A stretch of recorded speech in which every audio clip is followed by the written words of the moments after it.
Okay, Bismillahirrahmanirrahim. Assalamualaikum warahmatullahi taala wabarakatuh dan salam sejahtera pada semua pelajar tingkatan 2 Mahat Johor sekalian. Okay, so bertemu kita sekali lagi pada minggu ini. Okay, so hari ini kita dah mulakan dengan jadual barulah, jadual baru bilangan 4. Okay, so kelas kita akan bermula pada hari Ahad lah, pada pukul 12 hingga 1 petang. Okay, so untuk hari ini kita akan masuk kepada subtopik 3.2 iaitu kepentingan gizi seimbang. Okey, so pada minggu lepas kita telah pun melihat berkenaan dengan subtopik 3.1 iaitu kelas makanan, di mana pada minggu lepas kita telah pun membincangkan berkenaan dengan 7 jenis kelas makanan, iaitu kita ada karbohidrat, kita ada protein, kita ada lemak, kita ada vitamin, kita ada mineral, okey, kita ada pelawas dan juga kita ada air. So ini 7 kelas makanan yang telah pun kita bincangkan pada minggu lepas, dan start daripada ini saya telah pun terangkan apakah unsur-unsur yang terkandung dalamnya, okay, apakah kegunaan, okay, ataupun fungsi bagi setiap kelas makanan tersebut, dan apakah implikasinya kita sekiranya kita kekurangan mengambil kelas makanan tersebut. Okay. So hari ini kita akan masuk kepada subtopik 3.2 iaitu kepentingan gizi seimbang. So bila kita sebut perkataan gizi seimbang ini, bagi saya perkataan ini tidaklah asing lagi, sebab kita banyak mendengarnya mungkin di media-media sosial, okay, di media-media massa, seperti di televisyen dan juga di internet dan sebagainya. Okay. So bila kita menekankan atau membincangkan tentang gizi seimbang ini, okay, so bila kita mengatakan, okay, makanlah mengikut kadar gizi seimbang yang ada dan sebagainya, so maksud gizi seimbang ini bererti makanan kita itu mengandungi semua jenis kelas makanan yang telah pun kita bincangkan pada minggu lepas. Okay. So gizi seimbang yang sepatutnya kita makan mestilah mengandungi karbohidrat, mestilah mengandungi protein, mestilah mengandungi lemak, mengandungi vitamin, mengandungi mineral, mengandungi pelawas dan juga mengandungi air yang mencukupi. Okey, so ini ialah gizi seimbang. Okey, dan untuk merujuk ataupun untuk membina gizi yang seimbang, kita akan selalunya kita akan merujuk kepada satu entiti yang dipanggil sebagai piramid makanan. Okey. So dalam konteks piramid makanan ini dia ada lebih kurang 4 level. Okey, yang level yang pertama yang paling bawah, yang paling besar itu ialah pengambilan bahan-bahan karbohidrat, terutamanya seperti nasi, mi, roti dan juga bijirin, di mana kita menggalakkan untuk mengambil 4 hingga 8 sajian sehari. Okey, so ini ialah bahagian bawah sekali piramid. Okey, dan bila kita naik ke bahagian kedua piramid pula, ia merujuk kepada pengambilan sayur-sayuran dan juga buah-buahan, dan kita galakkan mengambil antara 2 hingga 3 kali sajian sehari. Okey, dan naik pula makin lama makin naik makin kecil kan, dia adalah bentuk piramid. So, yang ketiga pula ialah pengambilan protein. Okay, seperti ikan, ayam, daging dan juga kacang, berserta dengan susu dan juga produk tenusu yang lain. Okay, untuk ikan, ayam, kacang dan juga daging, okay, yang dicadangkan ialah antara separuh hingga 2 sajian ayam ataupun daging ataupun telur sehari, okay, ataupun 1 sajian ikan sehari dan juga setengah ataupun 1 sajian kekacang sehari. Okay. Dan untuk susu dan juga produk tenusu seperti yogurt, okay, so kita boleh ambil antara 1 hingga 3 sajian sehari. Okay. Dan paling puncak sekali pada piramid itu, yang paling sedikit yang perlu kita ambil ialah lemak, minyak, gula dan juga garam. Okay, kita ambil dengan kadar yang sangat sedikit. Okay, makan sedikit sahaja. Alright. So ini ialah piramid makanan. Daripada bawah sampailah ke atas, makin lama sajian tersebut makin lama makin berkurangan. Okey, so ini yang kita orang kata ketengahkan, okey, bila kita nak merancang gizi yang seimbang. Okey, so ini ialah piramid makanan yang asal, okey, yang lama. Okey, baru-baru ini Kementerian Kesihatan Malaysia telah pun mengeluarkan satu bentuk piramid makanan yang baru. Okey, so yang saya akan berikan juga dalam kita punya Google Classroom nanti. Okey, piramid makanan yang terkini yang kamu boleh rujuk, okay, yang boleh kita pandukan untuk membina gizi yang seimbang. Okey. So ini ialah piramid makanan, okey, sebagai panduan kepada menyediakan makanan yang baik, yang berkhasiat dan seimbang daripada semua segi kelas makanan tersebut. Okey. So dalam kita nak membina satu gizi yang seimbang ini, kena ingat bahawa gizi yang seimbang ini, okey, ataupun untuk membina makanan yang berbeza nilai kalorinya, okey, nilai tenaganya, ianya bergantung kepada beberapa faktor yang akan mempengaruhi keperluan kalori bagi seseorang individu. Okay, so makanan ini tak akan sama dia punya takkan samalah bagi setiap individu ni. Okay, so ada orang yang mungkin mengambil lebih kalori, ada orang yang mengambil kurang. Okay, ada orang yang mengambil ala kadar saja. So bergantung kepada beberapa faktor inilah kita boleh merancang seseorang punya pemakanan yang seimbang, okay, yang orang kata yang cukup semua kelas makanan dan juga mempunyai kuantiti yang sesuai berdasarkan kepada faktor-faktor ini. So faktor-faktor yang mempengaruhi kadar pengambilan kalori seseorang, pertama ialah faktor saiz badan.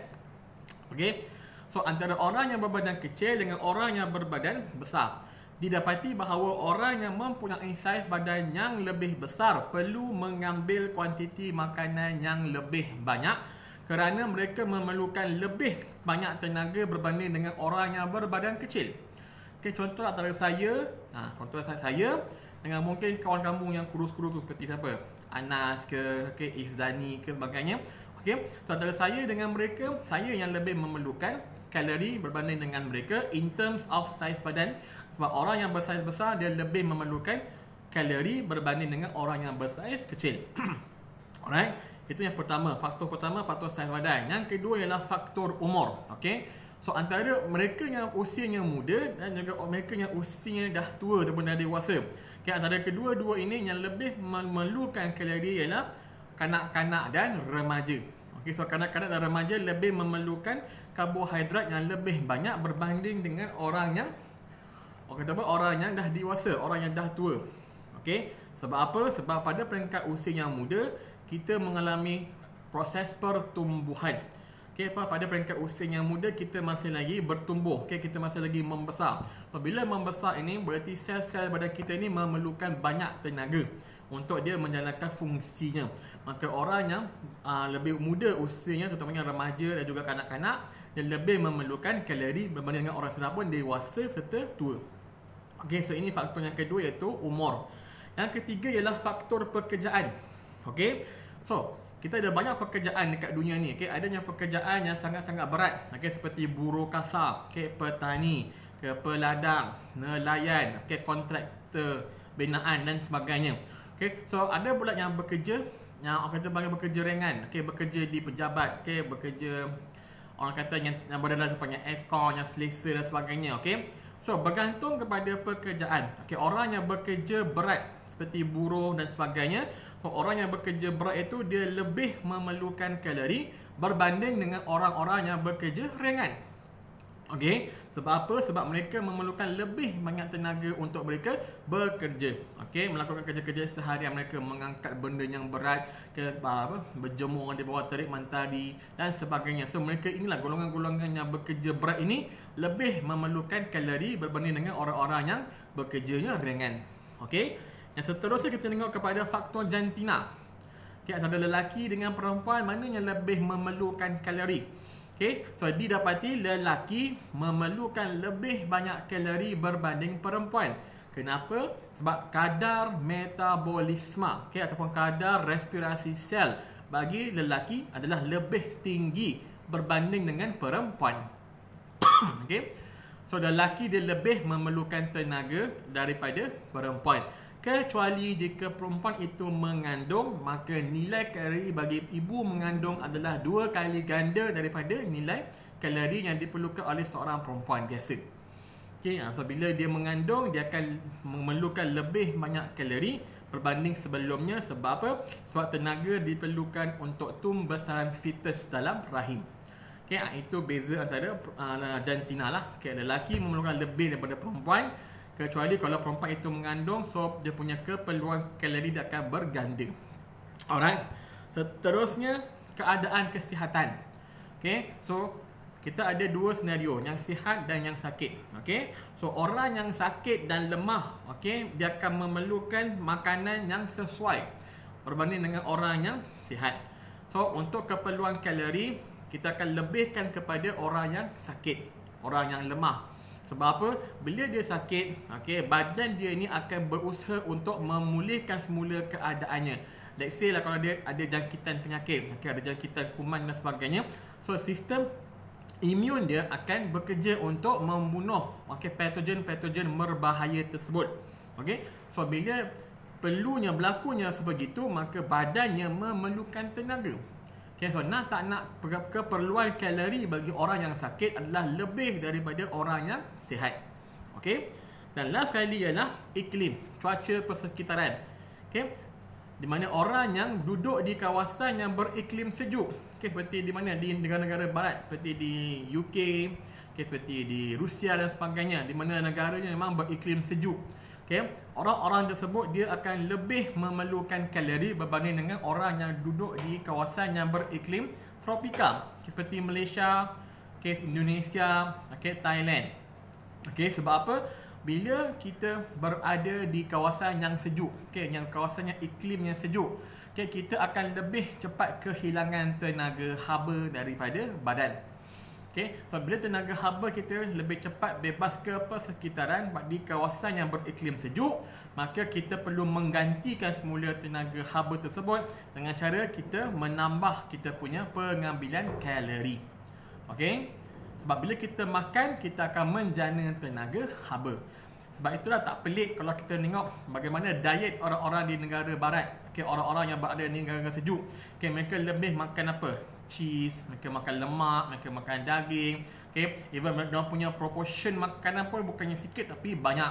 Sebab apa? Sebab itulah keperluan mereka yang wajib mereka tambah, sebab mereka lebih cepat kehilangan tenaga haba di kawasan yang sejuk berbanding dengan kita di Malaysia. Iklim kita bukannya iklim yang sejuk, iklim kita adalah panas. So bila panas sepanjang tahun, so kita tak adalah orang kata macam kehilangan haba terlalu banyak. So kita punya tenaga haba ni masih lagi ada, masih lagi cukup. Tidak akan terbebas dengan begitu cepat berbanding dengan orang-orang yang duduk di negara-negara yang sejuk. So keperluan kalori kita juga tidak bertambah. So kena adjustkan makanan kita ni mengikut tempat kita tinggal. Tapi sekarang ni kebiasaannya kita lebih banyak mengambil ataupun mengadaptasi diet orang barat masuk ke dekat tempat kita. Itu yang berlaku banyak peningkatan kes-kes seperti obesiti dan sebagainya. So keperluan kalori kita sangat bergantung kepada iklim yang kita duduki sekarang. So kalau di Malaysia ni cukuplah apa yang telah pun disarankan oleh pihak kesihatan, supaya kita mengambil dengan gizi yang seimbang dengan kadar yang bersesuaian sejajar dengan panduan yang telah pun diberikan oleh piramid makanan tersebut. So ini antara faktor-faktor yang mempengaruhi keperluan kalori, iaitu saiz badan, umur, pekerjaan, keadaan kesihatan, jantina dan juga iklim. So ada 6 faktor yang mempengaruhi keperluan kalori bagi seseorang individu. So bila kita sebut tadi perkataan kalori. Apakah itu kalori? So makanan kita tadi mengandungi beberapa kelas makanan yang asas, utamanya karbohidrat, protein dan juga lemak. So antara 7 kelas makanan yang telah kita bincangkan pada minggu lepas, hanya 3 kelas makanan ini sahaja yang akan membekalkan tenaga, iaitu lemak, karbohidrat dan juga protein. So bila kita sebut perkataan kalori, kalori ini dapat kita definisikan sebagai jumlah tenaga yang dibebaskan. Jumlah tenaga yang dibebaskan apabila 1 gram bahan makanan tersebut dibakar dengan lengkap di dalam badan. So 1 gram bahan makanan apabila dibakar dengan lengkap, tenaga yang dihasilkan itulah yang kita panggil sebagai kalori. Dan selalunya tenaga ini akan diukur dalam unit sama ada kalori ataupun joule, di mana kita belajar 1 kalori bersamaan dengan 4.2 joule. Ini dia punya conversion dia. 1 kalori bersamaan dengan 4.2 joule. Kalau 1 kilokalori bersamaan dengan 4.2 kilojoule. So mudah. So bagi kelas makanan iaitu karbohidrat, protein dan juga lemak, berapakah nilai tenaga yang dibebaskan? So kita tengok kepada karbohidrat dan protein. Apabila karbohidrat dan protein ini dibakar dengan lengkap, dia akan membebaskan lebih kurang 17 kilojoule per gram. 17 kilojoule per gram ataupun 4 kilokalori per gram. Ini bagi karbohidrat dan protein. Okey, jika lemak dibakar dengan lengkap, 1 gram lemak dibakar dengan lengkap, ianya akan menghasilkan lebih kurang 37 kilojoule per gram tenaga ataupun 9 kilokalori per gram tenaga. Okey, so kat sini kita tengok lemak yang akan menghasilkan lebih banyak tenaga, okey, berbanding dengan karbohidrat dan protein. Okey, tetapi kita punya badan ini dia unik. Sebab apa? Sebab badan kita ini dia akan pilih dahulu karbohidrat sebagai sumber utama tenaga. Okey, so kalau kita ambil lemak yang berlebihan, lemak itu tidak akan digunakan terus untuk tenaga. Sebaliknya lemak ini akan disimpan. Sebab itu kalau ingat balik minggu lepas saya cakap lemak ialah sumber simpanan tenaga yang utama. Okay, dia storage mostly. So bila masa badan kita akan menggunakan lemak sebagai sumber tenaga, apabila sumber karbohidrat dan juga protein telah habis, maka lemak akan dipilih sebagai option terakhir bagi sumber tenaga. Sebab itulah bila kita tak makan berminggu-minggu, berbulan-bulan, kita masih lagi boleh hidup. Okay, sebab sumber bekalan tenaga kita sangat banyak, iaitu lemak utama. So orang yang lebih besar, yang lebih berlemak ni, macam saya ni, so jika kita compare dengan orang yang kurus, okay, dibiarkan tak makan selama berbulan-bulan, kemungkinan besar saya akan lebih hidup lama lah berbanding dengan orang-orang yang kurus tadi. Sebab apa? Bekalan tenaga saya masih lagi ada, insyaAllah. Alright, so ini adalah kelebihan lemak lah. Alright, so dalam kita nak merancang kita punya gizi seimbang, pemakanan kita yang seimbang sesuai dengan kita punya badan, setelah mengambil faktor-faktor yang telah kita bincangkan tadi, setelah kita mengetahui nilai kalori makanan, okay, so kita boleh merancang dengan baik. So bila kita membeli makanan, okay, macam kita beli roti ke air dan sebagainya, selalunya dia akan sertakan sekali dengan satu nutrisi value, okay, nutrisi pemakanan dia, fakta dia, okay, di mana kat situ dekat packaging tu, okay, contohnya saya ada, saya bawa beli roti tadi lah, okay. So dekat sini kat roti ni, okay, kalau kamu nampak lah, okay, kat sini, alright, dia mesti akan ada satu apa ni, maklumat pemakanan, okay, di mana dia akan berikan kita maklumat tentang nilai kalori bagi makanan ini mengikut saiz hidangan. So bila kita saiz hidangan, ini satu hidangan, okay, so satu hidangan ini dia ada plus minus 50 gram, okay. So ini ialah satu hidangan, okay, so berat roti ni adalah plus minus 50 gram lah, okay. Dan kat sini kalau kita makan satu roti ni, okay, kalau kita makan satu roti ini saja, okay, kita akan mendapat tenaga sebanyak 158 kilokalori, okay, ataupun kat sini dah konvertkan 662 kilojoule. Alright, satu makanan ni bagi per serving. Bila kita makan habis satu roti ni bagi satu hidangan. Dan kat sini juga karbohidrat ialah 26.9 gram, protein ada 3.8 gram. Alright, total lemak, jumlah lemak ialah 4 gram. Okey, lepas tu kita kolesterol 0 miligram, alhamdulillah. Okey, fiber ataupun pelawas ada 2.5 gram dalam roti ni. Okey, sodium ataupun natrium 117.8 miligram. Okey, kalsium ada 59.6 miligram. Dan juga kat sini ada tambahan vitamin B1 0.1 miligram. Riboflavin iaitu vitamin B2 0.0 miligram, tak ada langsung. Okey, niacin vitamin B3 0.2 miligram. So ini ialah maklumat pemakanan. Semua bungkusan makanan yang kamu beli, tak kisahlah ramen ke apa ke, mesti dekat situ ada maklumat pemakanan dan nutrisinya dan berapakah tenaga yang kamu dapat per serving, okay, satu hidangan tu. Okay, so bergantung pada setiap jenis makanan. So dengan cara ini, orang yang sedang diet, okay, orang yang sedang berdiet dan sebagainya, dia lebih mudah untuk mengawal ataupun boleh mudah untuk merancang pemakanannya yang seimbang sejajar dengan dia punya target dia lah. Alright, so ini tentang kita nak merancang pemakanan. So setiap orang takkan sama, okay, bergantung pada faktor-faktor yang telah pun kita bicarakan tadi. Okay, setiap orang mempunyai keperluan kalori yang berbeza. Ada yang lebih, ada yang kurang, ada yang ala kadar. So bergantung kepada faktor-faktor tadi, keperluannya berbeza-beza.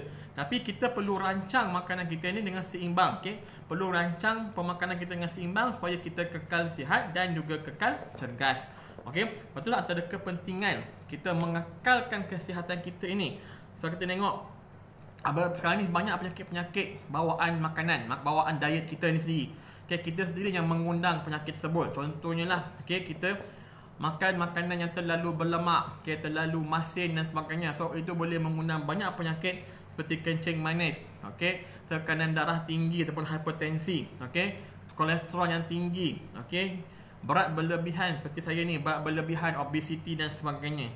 So ini adalah disebabkan oleh faktor ataupun gaya ataupun amalan pemakanan kita yang kurang sihat. Okay, so benda ini kita boleh cegah, kita boleh elakkan. Okay, pertama dengan cara kita boleh merancang pemakanan kita dengan betul, okay, mengikut keperluan yang kita kehendaki. Yang kedua, kita perlulah mengamalkan gaya hidup yang sihat. Okay, mungkin lepas ni pun termasuk saya jugalah, okay, kena lebihkan banyak senaman dan sebagainya. So sama-sama lah kita boleh at least walking ke, brisk walking dan sebagainya. So kena ubahlah kita punya lifestyle. Okay, kemudian apa kita tengok, saya pada pemakanan juga kita tengok faktor-faktor kedai. Okay, kedai-kedai makanan kat Malaysia ni memang sangat awesome. Okay, mamak 24 jam, ada kedai 25 jam. Okay, so memang setiap hari, setiap masa makan memang tak pernah putus-putus dekat Malaysia ni. So mungkin kalau mungkin kita kawal diri kita, ataupun mungkin kerajaan boleh buat sesuatu untuk memastikan bahawa kesihatan rakyat Malaysia ni terkawal, terjamin. Okay, mungkin ada tindakan yang lebih agresif yang perlu dibuat, okay, untuk menjamin kesihatan rakyat Malaysia. Alright, seterusnya kita tengok apa lagi. Tablet kita yang ada daripada makanan, merokok. Okay, ramai di kalangan kita ni yang suka merokok. Okay, kadang vape pun dikira sebagai benda yang tak sihat. Okay, bila kita merokok, bila kita buat vaping dan sebagainya, ia akan mengganggu kita punya kesihatan badan. Okay, mungkin bukan sekarang, tapi akan datang dia akan mengganggu. Okay, di mana kita akan lebih cepat semput. Okay, nafas kita pendek.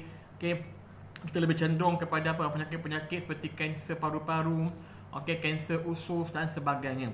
Okay, so benda ini bukannya kata macam ada yang mungkin dapat immediately, ada yang mungkin dapat akan datang.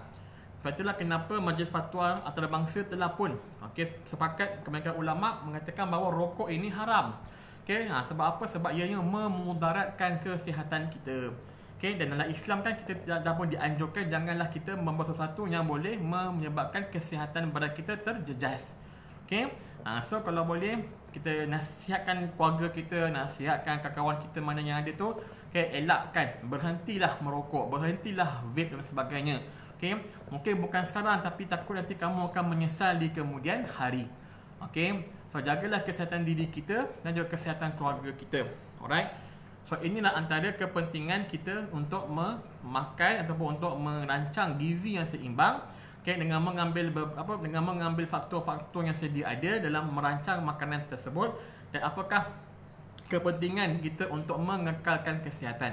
Macam saya cakap jujur, saya memang ada banyak penyakit lah.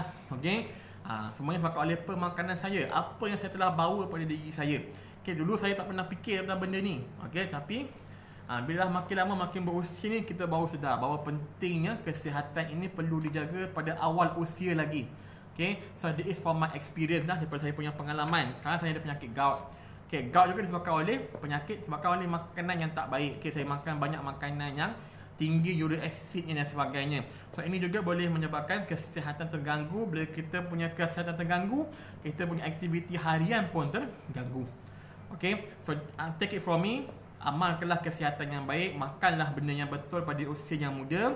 Okay, jangan jadi macam saya, dah tua ni baru nak menyesal. Okay, dah tua ni baru nak fikir kesihatan. Okay, so jagalah kesihatan anda sementara anda masih lagi muda dan sihat. Okay, nikmat sihat sebelum sakit. Itu saya dah rasa lah. Okay, so janganlah kita menyesal di kemudian hari. Alright, so itu saja untuk hari ini tentang subtopik 3.2. So insyaAllah pada kelas akan datang kat sini, kalau jadual baru ni saya tengok kelas kita yang kata pada hari Khamis ni, insyaAllah kita akan masuk kepada sistem pencernaan manusia. Alright, terima kasih. Assalamualaikum warahmatullahi wabarakatuh.